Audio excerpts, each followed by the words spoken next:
Hi everyone, Jane here. Thank you so much for watching today.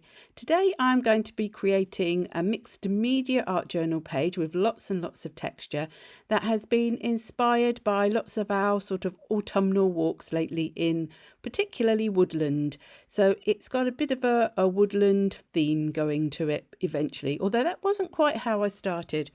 I wanted to really lean into creating texture, so I gathered together a few different sort of elements to start off with.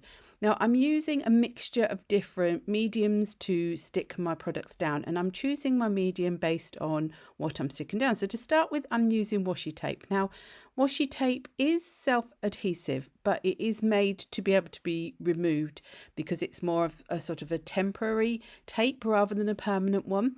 So I like to use my matte medium to help stick it down in a more permanent way. So I've chosen a few different washi tapes plus some masking tape, and I'm just layering down in a sort of a bit of a cross. So I'm trying to form a bit of structure to my page to start with. So where I'm thinking that my composition is going to be going. So it's sort of this, it's almost in the center, slightly off to the right. I don't tend to ever go straight into the center.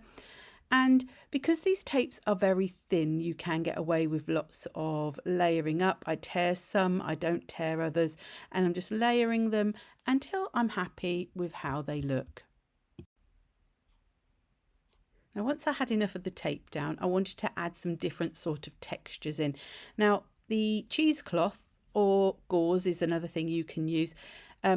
It's something I often add towards the end of a project more, where I might add it underneath a sentiment or underneath a main focal point, but I wanted to add it into those background layers this time to really build some texture up into that background. So I have just torn little pieces of the cheesecloth off, and I'm not using the matte medium for this. I'm using some heavy body gel. I do believe it's the Dina Wakley one, and I am just using my finger just because it was just quicker. But of course you could use a proper tool if you wanted to. So I'm adding it into the same sorts of areas as the tape. I'm using that as my sort of my scaffold for where I'm going to put everything else.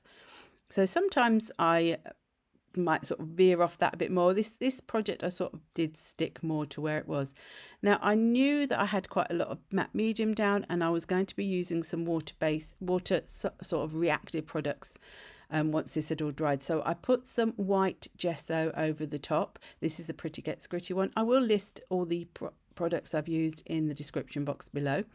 And I didn't want it to totally cover up the background, so I'm doing it in quite a light coating, and then I do add a little bit of water as well, so that it just blended out those edges a little bit more without adding too much whiteness.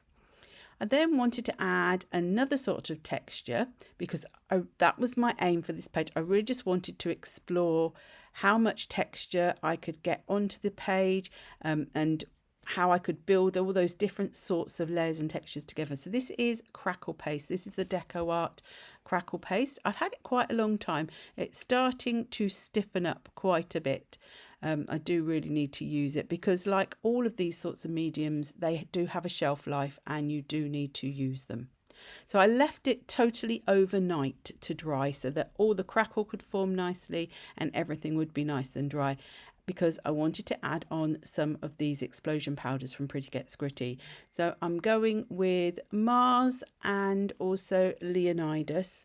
They are the two colours I chose. Mars is more of a bronzy colour and Leonidas has more of a green base.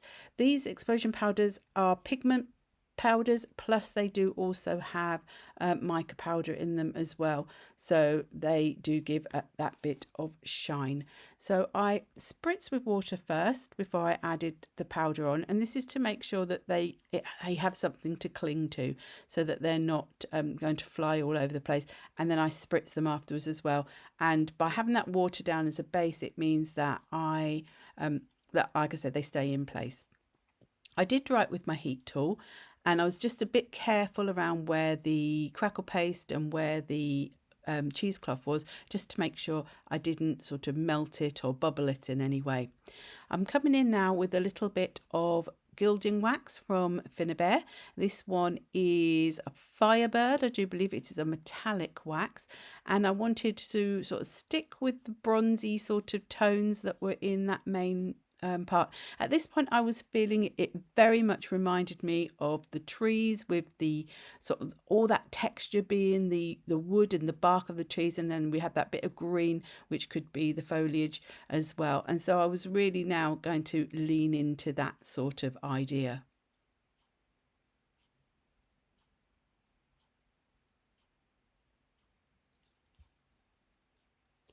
Now I looked at my page at this point, and I debated whether I wanted to add on any stamping or anything, and I decided it did need it. And because the initial page was a text sort of patterned paper, I thought it would be nice to bring a little bit of that text back in to play again. And I find that text is one of those things that you can't really go too wrong with. You know, if ever you want to add something to a page, a bit of text stamping is always good. So this one, it was an IndigoBlu script stamp. And then I did feel that I needed to bring a bit of lightness back in. Now I started off with this mesh stencil and I think it's titanium buff deep acrylic paint, because I wanted a more vintagey looking, but when I actually put it down I realized it was actually too muted. So I got the titanium white and I went over, and it was just, with all the colour and the texture that was already in the background, I did need that sort of brighter white paint just to stand out and give that sort of lightness back into the page.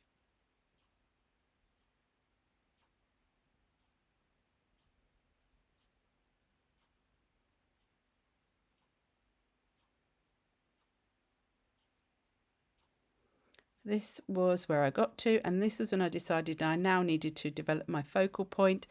I had a big play around with this sentiment, which does change in a bit when I decide I don't like how I've done it. And I'm just taking these bits and pieces, layering them up, seeing how I want them to look, using that sort of cross scaffolding of my page to be my sort of anchor point for my focus. And I just sort of play around until I'm happy. So thank you ever so much for watching today. If you have enjoyed this video, do please give it a thumbs up. And if you haven't already subscribed, it would be fantastic if you could do that as well. If you want to find out more about my membership, then I will pop a link in the description box below, and you will see at the end of this video a list of all the lovely people who have already signed up and are giving me lots of extra support. So thank you ever so much to those people. And until the next time, bye bye.